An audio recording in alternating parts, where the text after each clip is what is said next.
This is Jon Schaffer from Iced Earth, and I'm hanging with my boys Chuck and Jason from Podcast in Stone.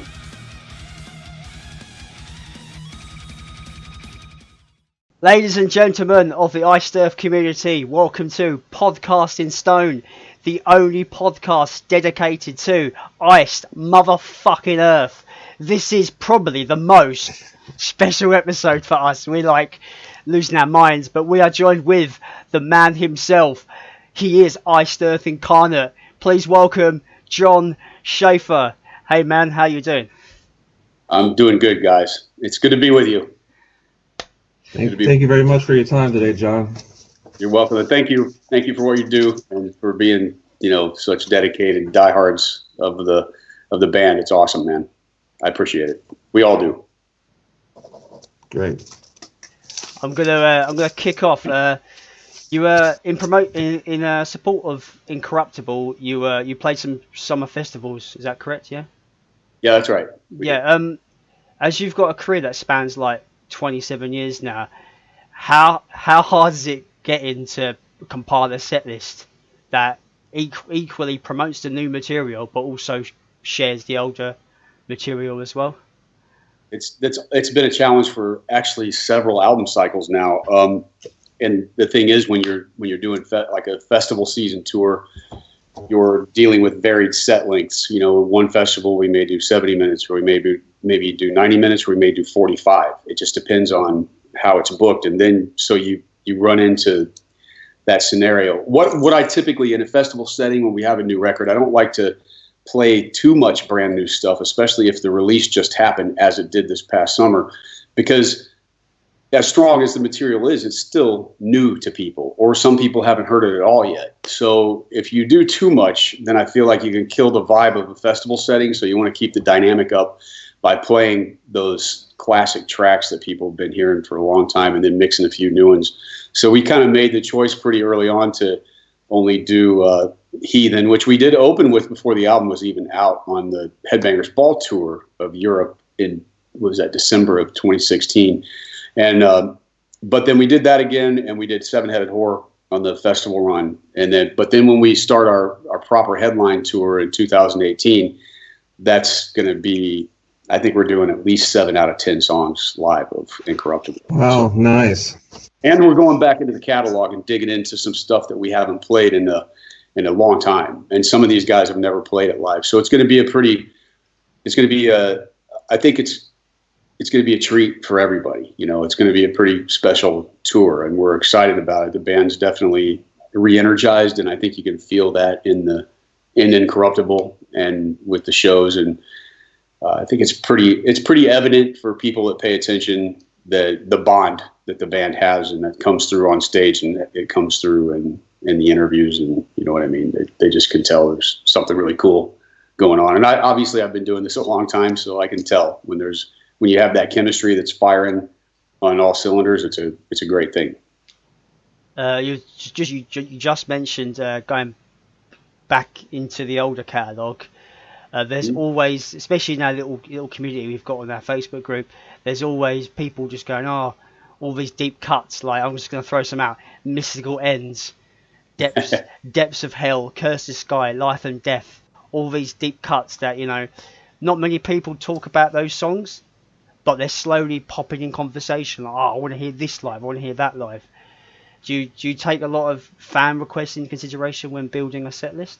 Of course, yes, absolutely. But when you talk about those songs, I mean, the thing is, you guys are probably too young, but those were all done live at one point, And even Depths of Hell, I think on the last festival season that we did with Matt that we brought that song out. I know it was done fairly recently. Okay.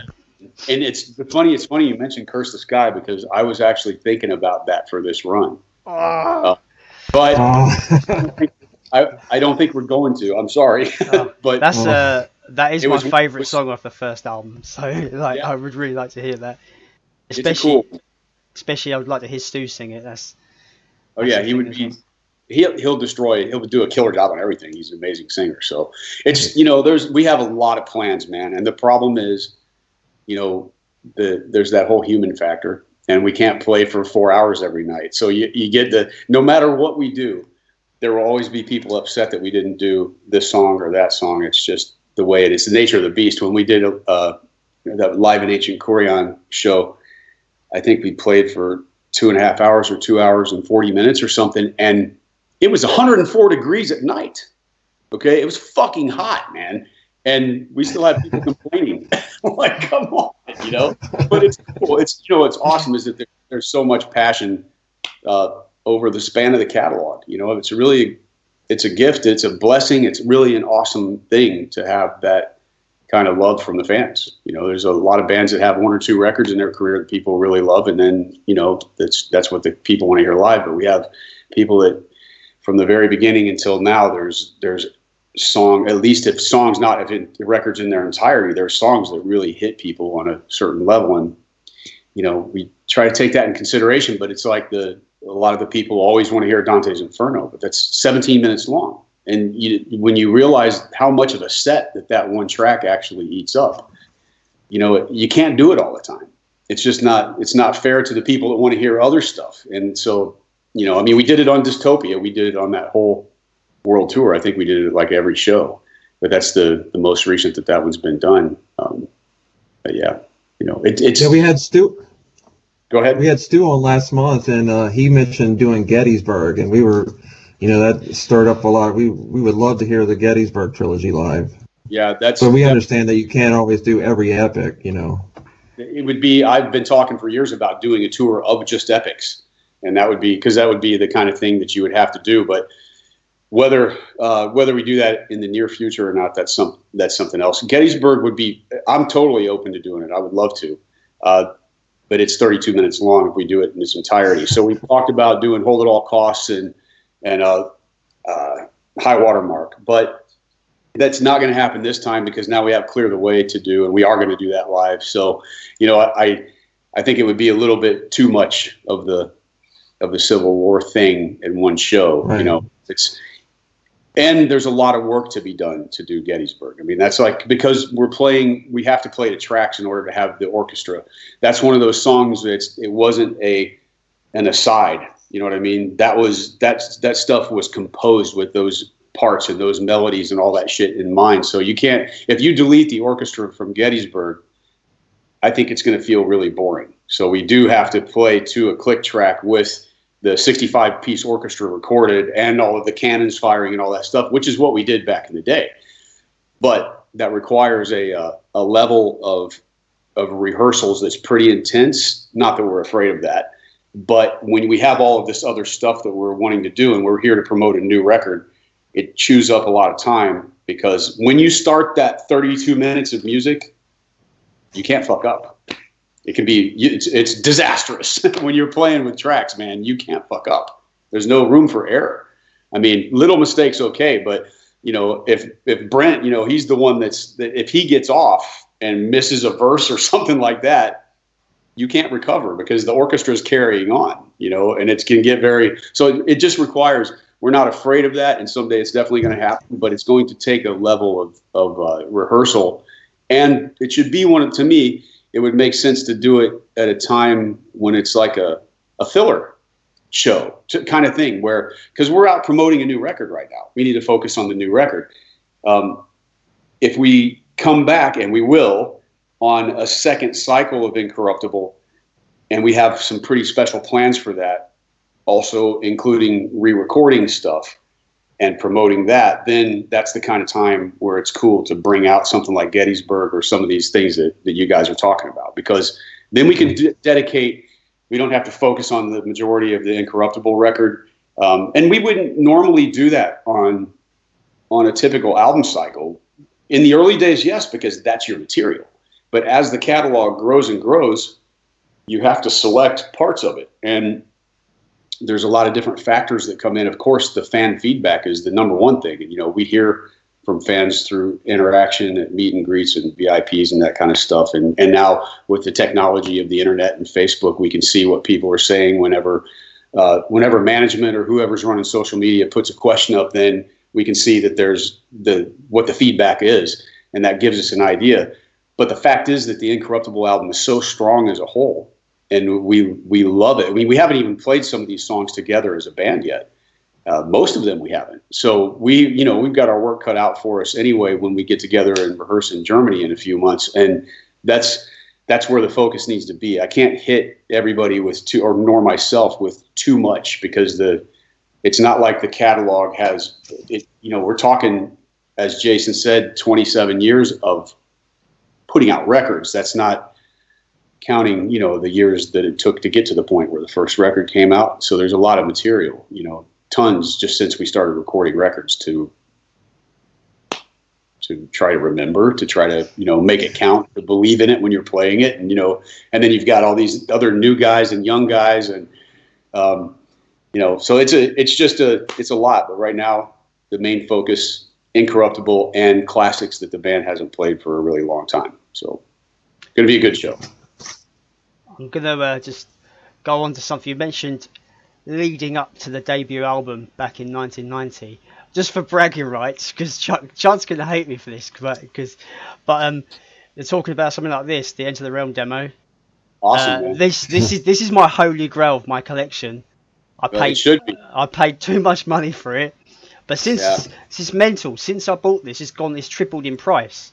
Like, people are trying to flip it for like $250 now on that's pretty cheap too. I mean, from what I've had signed those at meet and greets before, where I've had people tell me they paid $700 for a copy. I had one guy pay $1,200 for a copy of Enter the Realm, and I was like, dude, that's crazy, because that should be the holy grail of your collection, because there was only 1,000 of those made.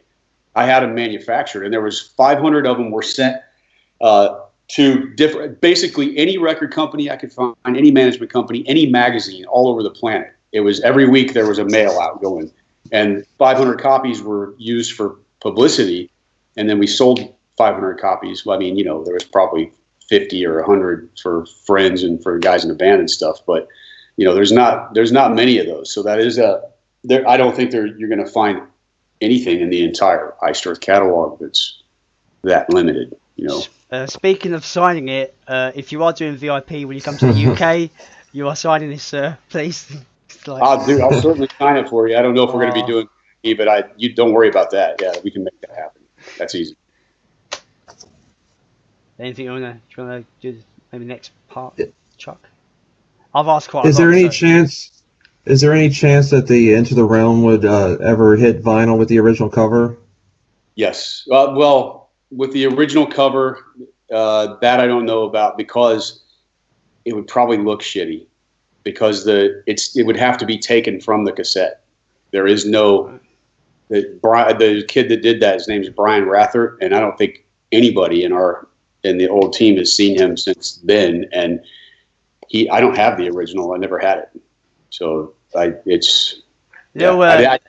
think it would look pretty bad if it was blown up to an album size.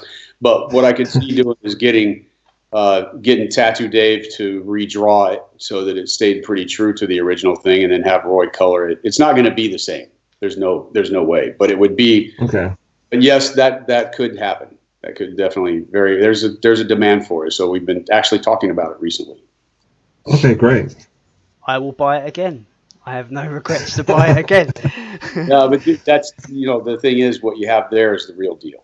Like anything from that point on it's a reissue. You have an original thing that not many people have. So it has my favorite version of colors on it, as well. So to be honest with you, I think the overall vibe of the demo is better than the first album.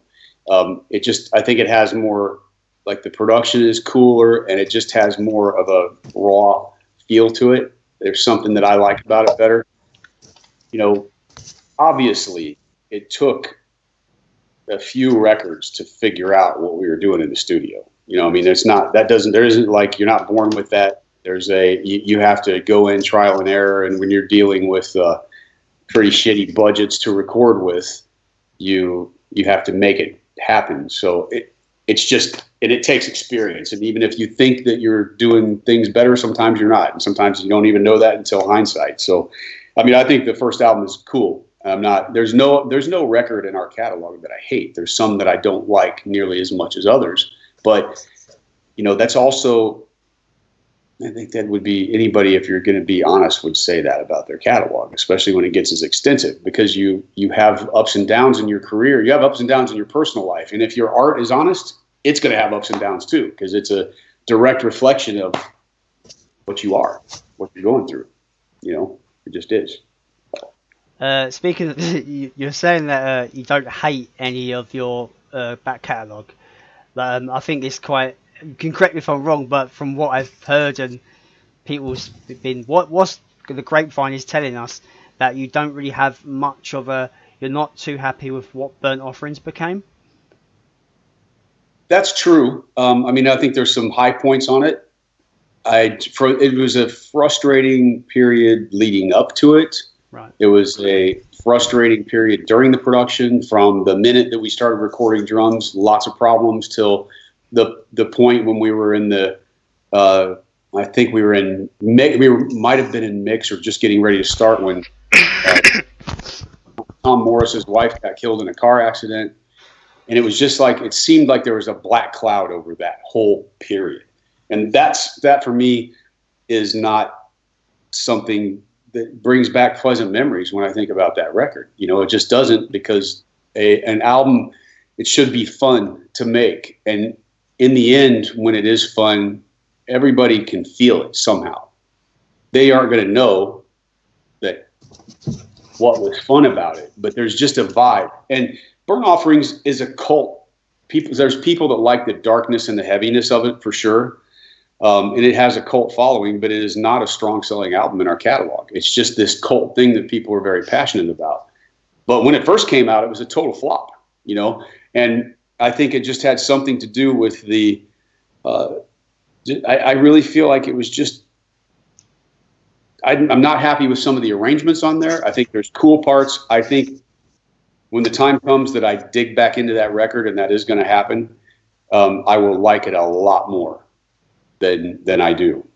But that I also know that there's people that are absolutely in love with that original album, and that's great. Like I said, I'm not ashamed of anything on there. It stirs up a lot of, it reminds me of a lot of turmoil from a business standpoint, what we were dealing with, what I was dealing with mostly, because I dealt with all that kind of shit with the label, to,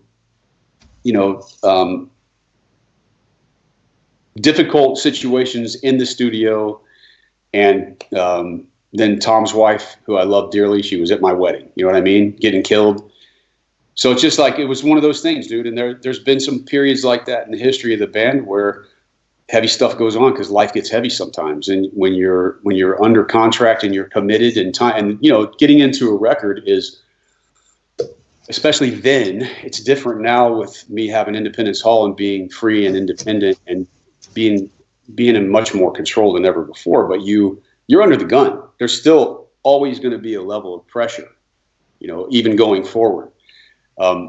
But when you go into a production, you better have an understanding wife or a girlfriend, and everybody involved, because you're balls deep for a month, 6 weeks. In those days, we didn't have the kind of budgets that it turned into. But Burnt Offerings was a big budget compared to Iced Earth, which was recorded for $8,000. That's not much. It was basically done in a week.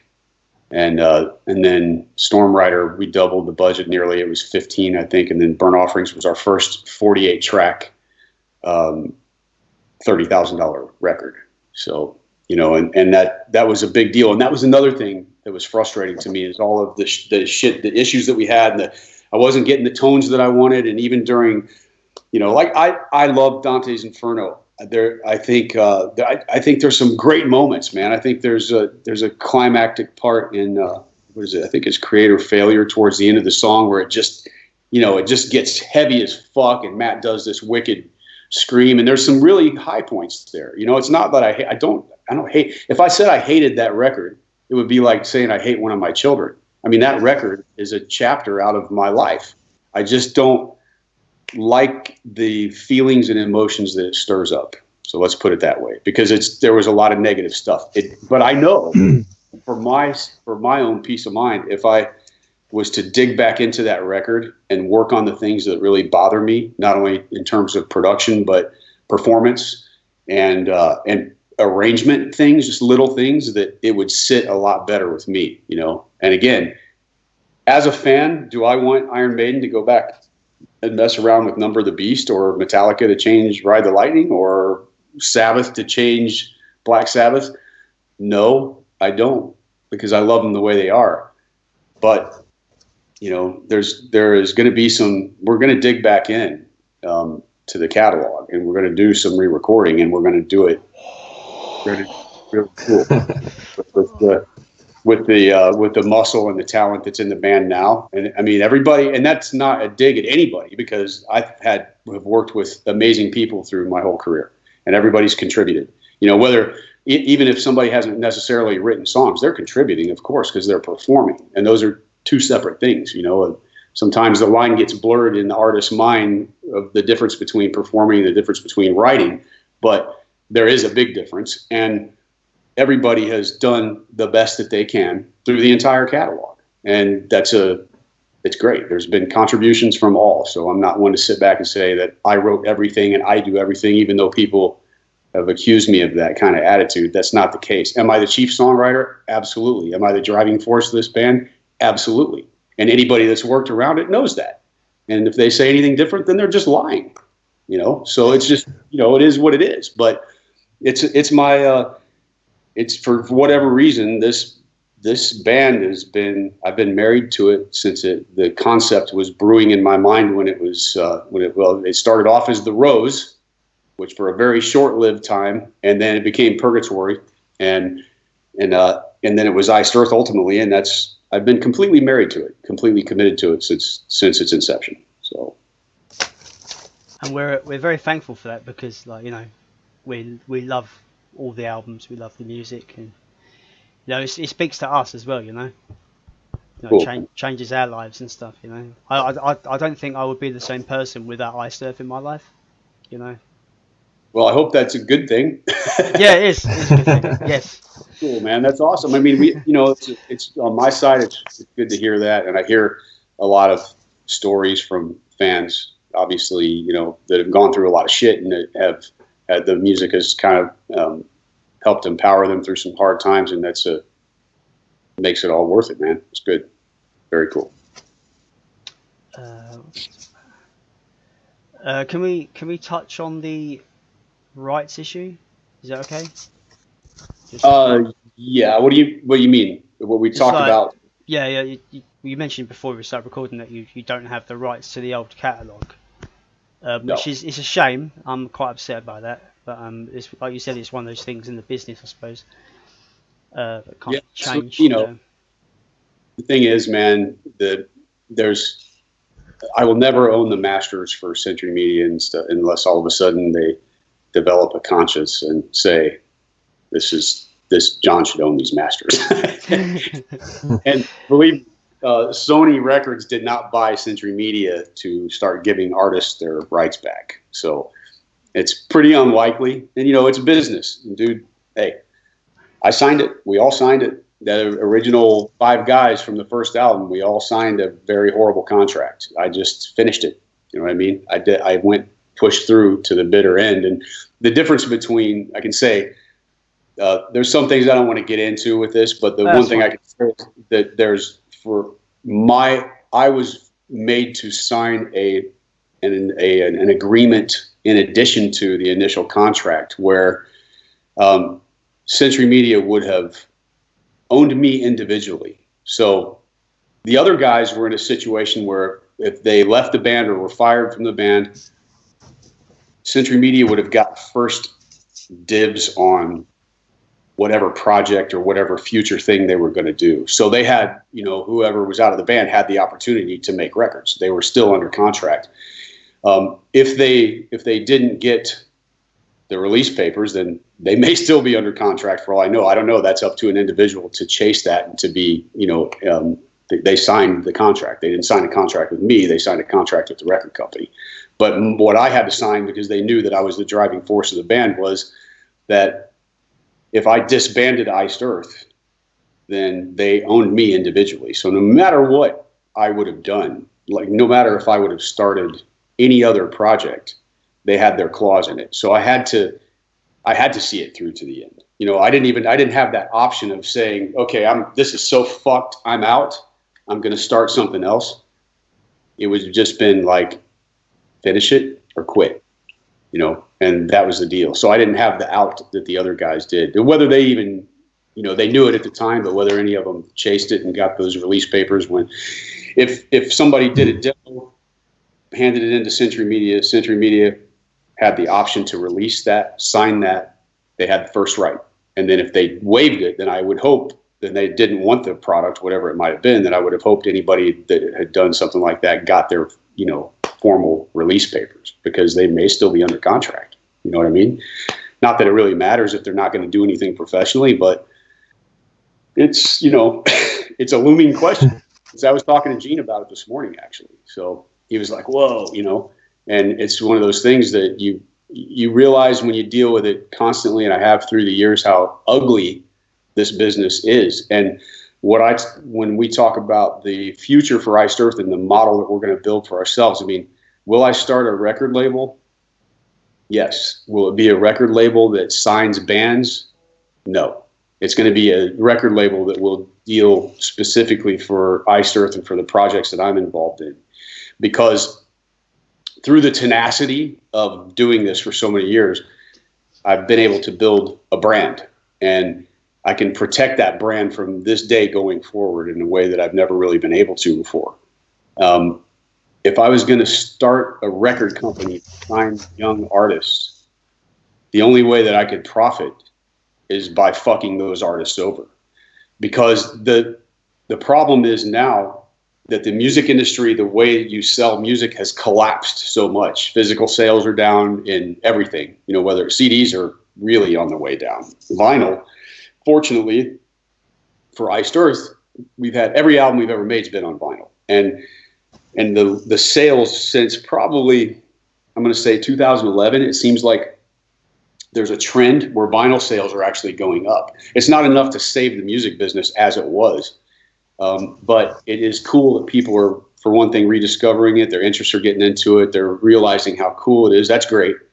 But, you know, in the old days, back to the whole point of what I'm saying, because I've had young bands ask me if I'm going to, or, you know, young artists and young bands, if I'm going to be signing any bands with this label. And I'm just not going to do it because I can't invest the time that it would take to run a record company. And in the old days, they didn't have to fuck the artists. There was plenty of money coming in because people were buying product.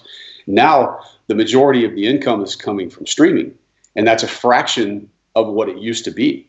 So you really have to take everything from the band if you're going to do them if you're going to make profit. You know what I mean?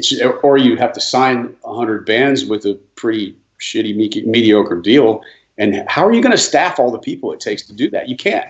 I mean, it's just not that's why the indie labels are being gobbled up by the majors. And, you know, I went into Sony in London, and it was interesting. I mean, you know, it's sort of like a graveyard or a museum of old indie labels. And there's a plaque and a desk, and that's the person that runs that record company, be it, you know, Music for Nations or Century Media or whatever.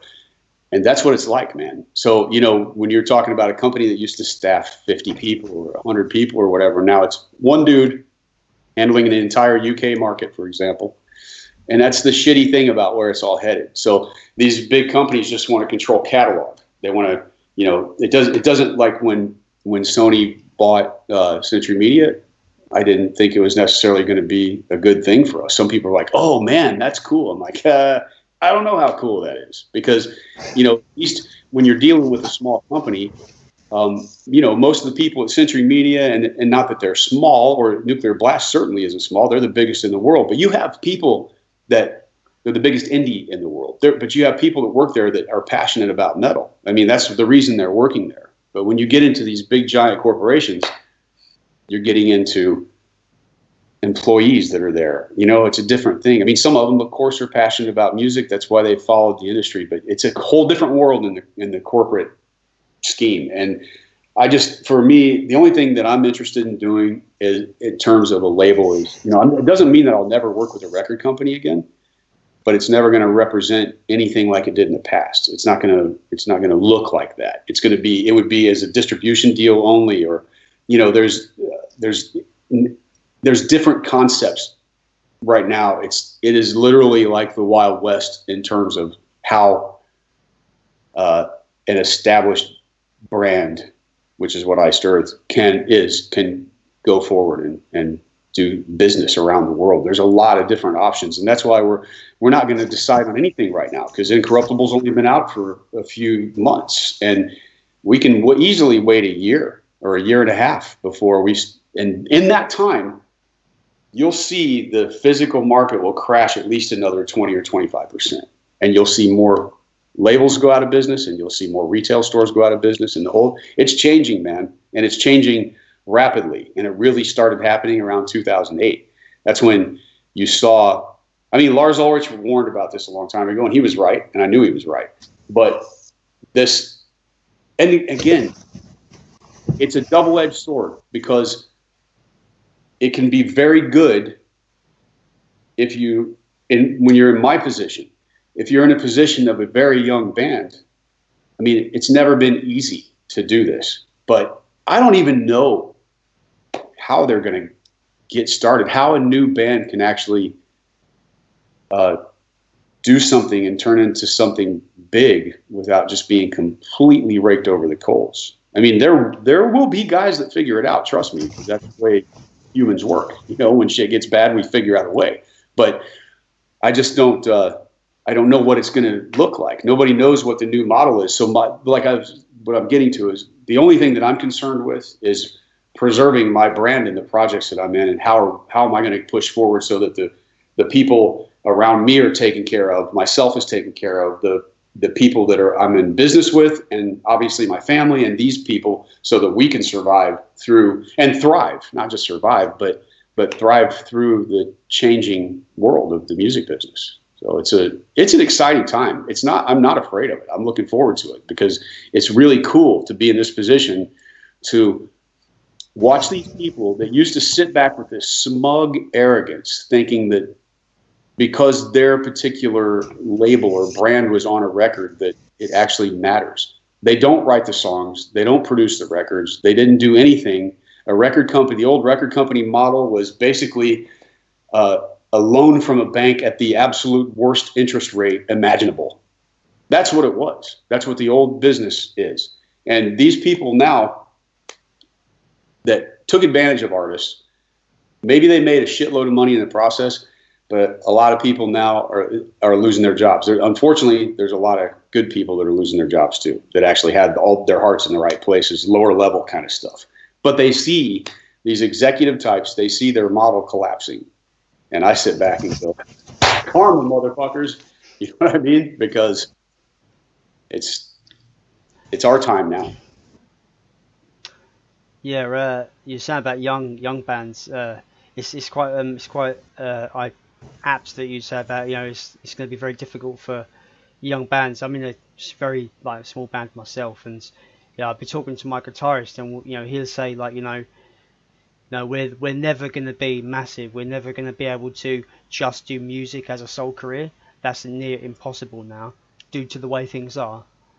So I've kind of accepted that. Yeah, I'm probably gonna have a day job, but the reason I do music is not for money anyway. So I'm pretty happy doing what I'm doing.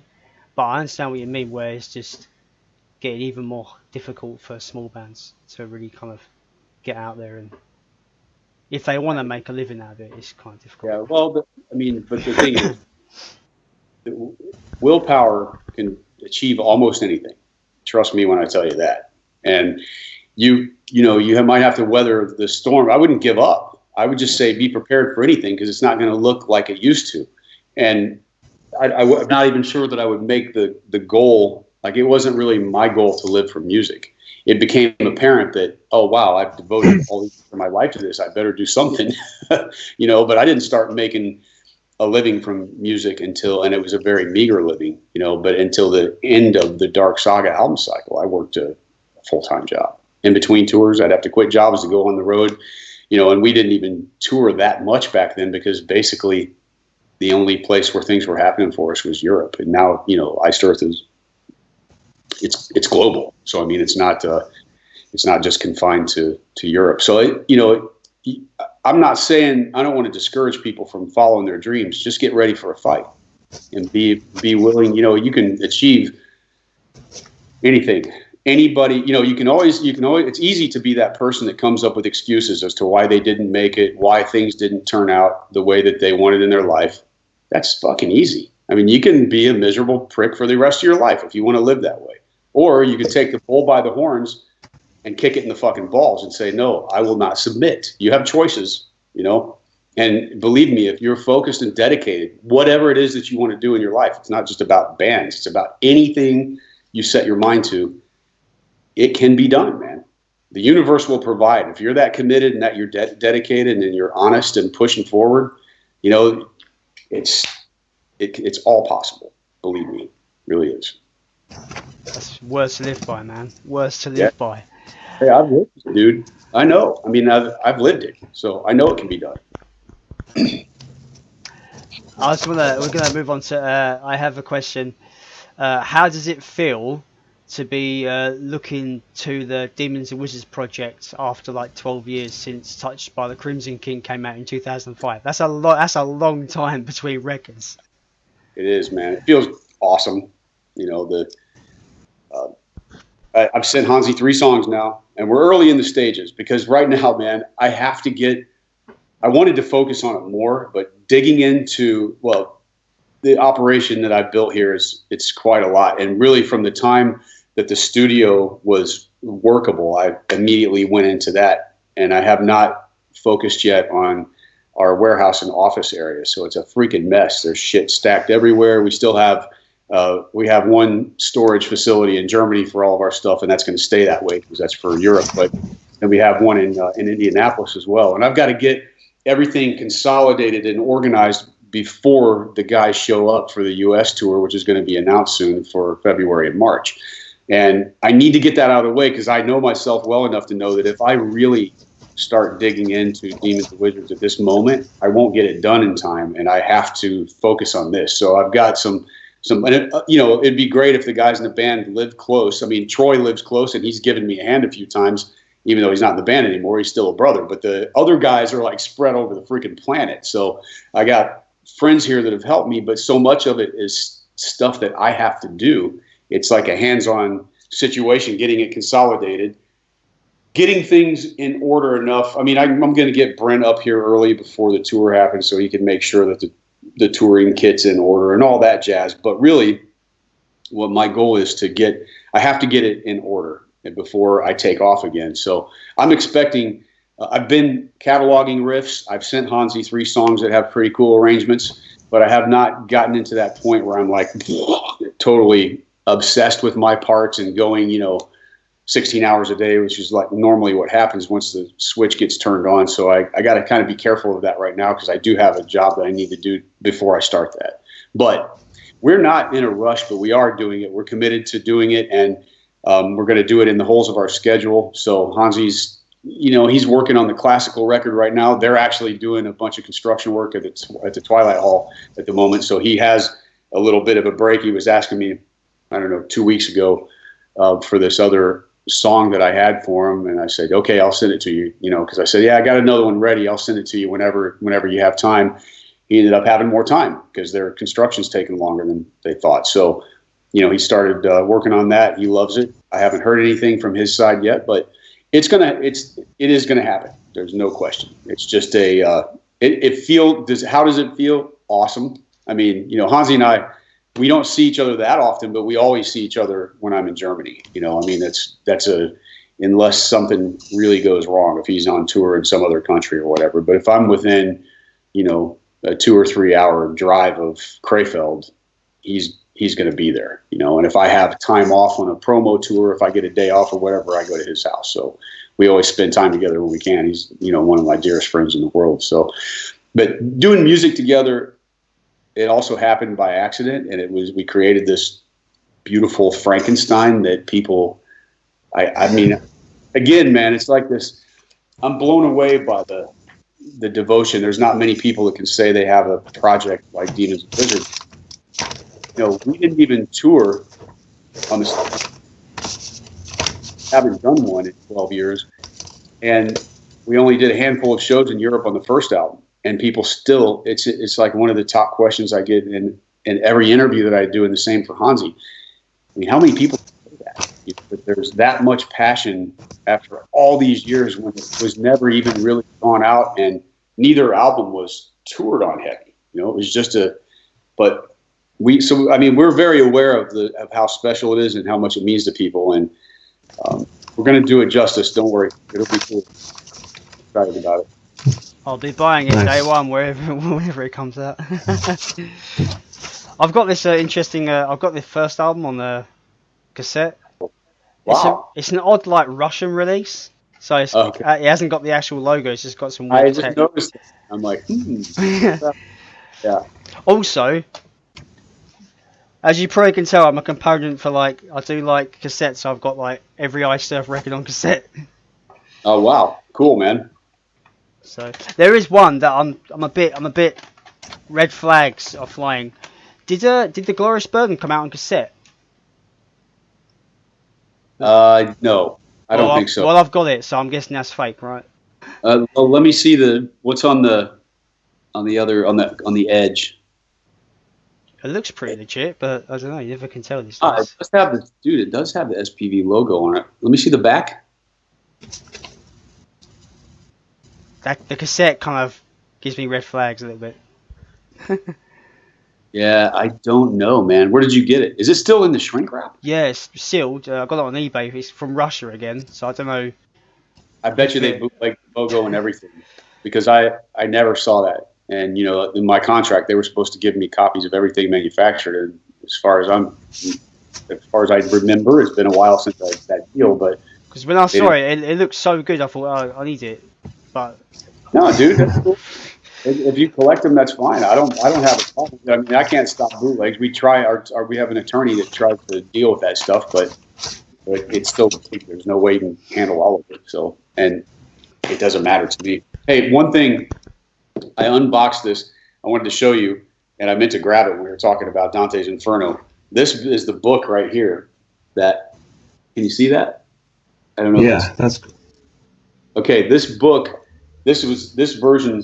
I bought this in must have been 93, and it was published in 1901.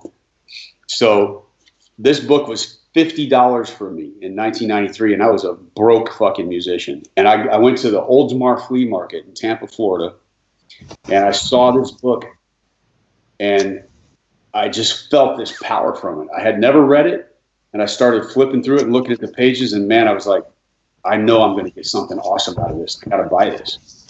And you know what I did on this, because it's all this crazy. Well, for one thing, it's translated, because I think it was originally written in Italian. But the way it's like Old English, right? And what I did is this is how nuts I was. I had to drive to Indiana, which from where I was living at the time, it was like, a 17-hour drive or something. And I ended up taking a cassette recorder, and I read the book on cassette, because the English is so fucked up and so old, and it would have taken me forever to kind of absorb it by reading that particular version. So I read it and I listened to it, and it was able to sink into me a little bit of a different way. And then I could go back and reference different things, but that's the book right there that led to Dante's Inferno. And I wrote the arrangement of riffs in a cabin that my dad had on a little lake in Indiana. And, I just kind of locked myself up for a few weeks, and the music all came. And then I started working on pieces of the lyrics, but it was a trip, man. And then, the orchestration parts was me and Howard Helms sitting in a room together at Morrisound for a day. And and that was it. Just came to be. So that was killer, because not only in a box that I'm going through in the archives did I come across that book, I also came across photo albums with, dude, pictures that probably should never be seen from, like, back in the Gene and the Bill era of Purgatory and all this. I mean, just crazy shit. Some old flyers, and man, I mean, it's going to be cool as I go through this stuff, because it's literally been boxed up for decades. You know what I mean? It's just kind of, right. And it's, what's funny is that it's all happening before I saw that you guys had interviewed Gene. I went through this crate that had pictures of us in costumes that my girlfriend made for us back in the day. You know what I mean? In a crate, stuff like that, like just shit that I had not seen in a very, very long time. And then all of a sudden there's Gene on the podcast, and then we're talking again. It's like, what? It's crazy, man. So yeah, I just thought I'd share that with you guys. When in our Facebook group, we have Bill and Mike McGill that shares old pictures from like the Purgatory days and early Iced Earth, and people just eat that stuff up. It's we always love to see those old pictures. I saw one recently of you in a cape, and it's just classic. Dude. That's what I'm saying. It's like that. That's the shit that I ran across in that cape, in the crate. And like, we were in these black costumes. I had this cape that my girlfriend made for me, and I would spit blood during the song Dracula and shit. I mean, it was just, we did everything we could to put on a show for guys that were pretty much broke, and right. Made our own flash pots. Gene and I made a dry ice machine. We actually went out into a graveyard with hacksaws, and we like hacksawed this gate that was around graves and took it, and we made a drum riser out of it. And we got these ceramic skulls and put all over it, and put cobwebs all over it. And dude, I mean, lit torches and all this stuff. And we're playing in these little shithole clubs in Tampa, but we did everything we could to make it cool. It was pretty fun, man. Looking at those pictures, it's just like, it seems like it was yesterday, but wow, it was years ago. I talk to Bill quite often. He's become quite a good friend of mine now. Like, we talk on the phone and stuff.